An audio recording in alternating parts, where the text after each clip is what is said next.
નમસ્કાર, CB24 news સાથે હું રેશમા આપનું સ્વાગત કરું છું. રાજ્યની એક મહિલા આઈપીએસે 48 કલાકમાં 3000 કિલોમીટર દૂરથી સીસીટીવી હેક કરનારા આરોપીને પકડી લાવ્યા છે.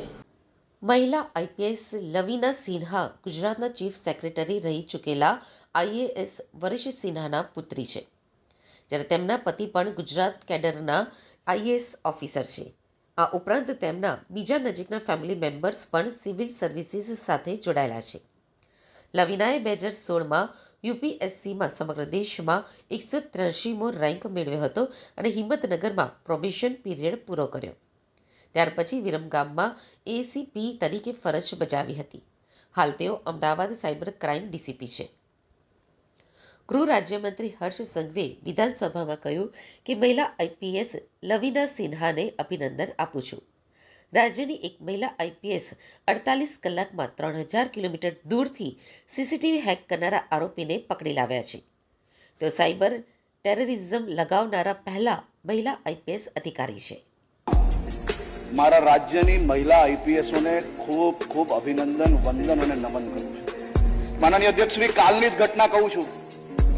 મારા રાજ્યની મહિલા આઈપીએસ ડીસીપી ક્રાઇમ અમદાવાદ દ્વારા, માનનીય અધ્યક્ષશ્રી સાયબર ક્રાઇમ અમદાવાદ દ્વારા રાજકોટની ઘટના આપણે સાંભળી. માનનીય અધ્યક્ષશ્રી, અમારી આ મહિલા આઈપીએસ દ્વારા માનનીય અધ્યક્ષશ્રી 48 કલાકમાં 3000 કિલોમીટર દૂરથી અલગ અલગ જગ્યા પરથી આવા કેમેરાઓ હેક કરે એને શોધીને લાવીને આજ સુધી ગુજરાત નહીં પરંતુ દેશભરમાં આ પ્રકારની ઘટનામાં સાયબર ટેરરિઝમની કલમ લગાવનાર ગુજરાત પોલીસ પહેલી બન્યું. અને સાથે જો મહિલા આઈપીએસની વાત કરીએ માનનીય અધ્યક્ષશ્રી, તો આખા ગુજરાતના જે ભવિષ્ય ગુજરાતનું લો એન્ડ ઓર્ડરનું સંભાળવાના છે એવી પોલીસ ભરતી જે થાય માનનીય અધ્યક્ષશ્રી, એ પોલીસ ભરતીના ચેરમેન બી નિર્જા ગોટરું છે. શરૂઆતમાં તો ઘણી બાબતોને લઈ પોલીસ પણ ફાંફા મારી રહી હતી.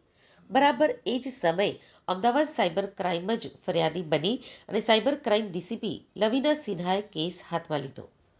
વિડીયો વાયરલ થતાની સાથે જ કલાકોમાં યુટ્યુબ ચેનલનો સોર્સ અને વિડીયો રાજકોટની પાયલ હોસ્પિટલના છે તે શોધી કાઢ્યું હતું. સાયબર ક્રાઇમની 3 ટીમ પણ વિલંબ કર્યા વિના મહારાષ્ટ્ર અને પ્રયાગરાજ પહોંચી હતી, જ્યાંથી આરોપીઓ અને સર્વરનો કબજો લીધો છે.